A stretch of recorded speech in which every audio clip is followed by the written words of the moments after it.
il était respecté.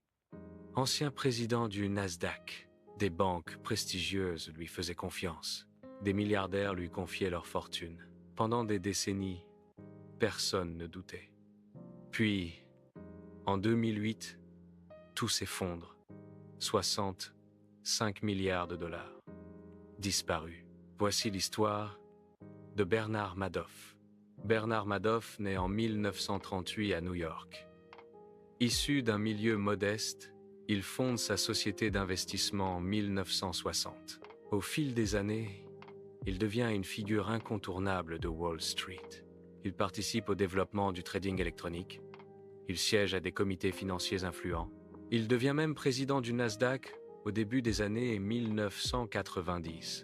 Son image est solide, professionnelle, respectable. Il n'est pas un outsider. Il est le système. Son fonds d'investissement promet quelque chose de rare, des rendements stables, réguliers, peu importe les crises. Même lorsque les marchés chutent, les performances restent positives, trop positives. Mais personne ne pose de questions insistantes. Pourquoi? Parce que ses clients ne sont pas des inconnus. Ce sont des banques internationales, des fonds d'investissement, des organisations caritatives, des familles fortunées. La confiance devient contagieuse. Si tout le monde lui fait confiance, alors il doit être légitime. En réalité, il n'y a pas de stratégie miracle, pas de modèle secret révolutionnaire. Il utilise l'argent des nouveaux investisseurs pour payer les anciens. Un schéma Ponzi, classique dans sa structure, colossal dans son ampleur. Pendant près de 20 ans, le système fonctionne. Parce que les retraits restent limités, parce que les marchés montent, parce que la réputation protège. Ce n'est pas que personne ne voyait rien. Certains analystes indépendants signalent des incohérences, des chiffres trop parfaits, des volumes d'options impossibles à vérifier. Un expert financier envoie même des rapports détaillés aux autorités. Mais les alertes ne débouchent pas sur une enquête majeure. Pourquoi? Manque de preuves? Complexité technique? Confiance excessive? Le système continue. Puis arrive 2008. Crise financière mondiale. Panique sur les marchés. Les investisseurs demandent massivement à récupérer leur argent. Cette fois, il n'y a plus assez de nouveaux capitaux. Le mécanisme s'effondre.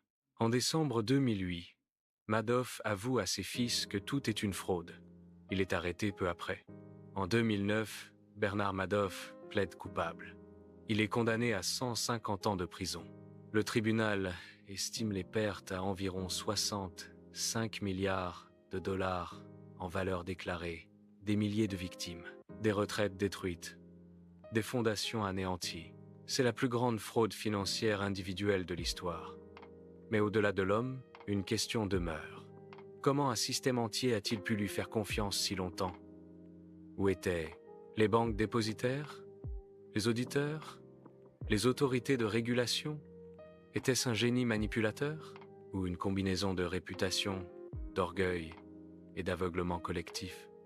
La fraude était simple. La confiance était immense. L'affaire Madoff devient un symbole. Elle révèle la puissance de la réputation, le danger du conformisme, la fragilité des contrôles. Dans un monde où l'élite valide l'élite, le doute disparaît. Et lorsque le doute disparaît, le risque augmente. Bernard Madoff n'a pas seulement trompé des investisseurs, il a exploité quelque chose de plus puissant que l'argent, la confiance. Pendant des années, le système lui a fait confiance. Et lorsque le système fait confiance, il ne vérifie plus. Ici Cryptoire. Les archives parlent. Selon vous, était-ce la fraude d'un homme exceptionnellement manipulateur ou l'aveuglement collectif d'un système entier?